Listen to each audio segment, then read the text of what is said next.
LDC, le classement complet après la 7e journée.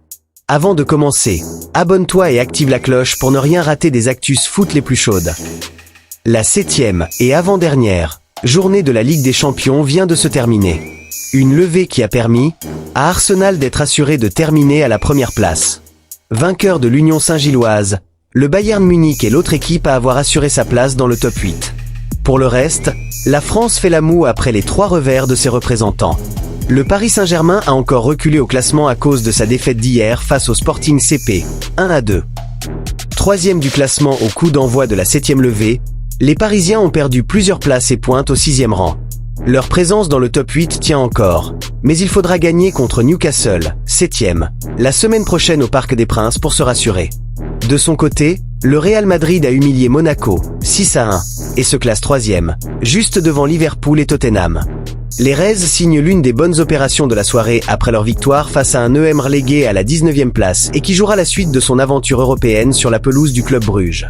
Enfin, malgré la fessée reçue en Espagne, Monaco, 21e, reste parmi les 25 qualifiés. Mais sa qualification tient à un fil puisque l'ASM affronte la Juventus la semaine prochaine.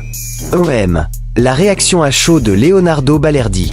L'Olympique de Marseille rêvait d'un exploit face à Liverpool au Vélodrome pour assurer sa qualification pour les barrages de la Ligue des Champions. Malheureusement pour les Phocéens, les Reds l'ont emporté sur le score de 3-0. À l'issue du match, Leonardo Balerdi ne cachait pas sa déception et son impuissance. C'est dur, à la maison, c'est dur. On voulait les 3 points. C'est un gros adversaire. La première période, on n'était pas très bien. C'était un match dur.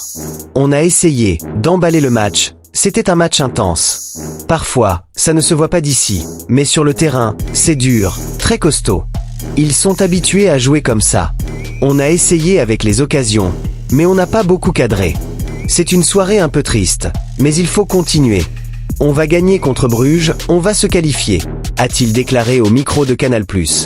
Et rappelle-toi, dans le foot, chaque détail compte et sur Yand Foot TV, on te montre tout.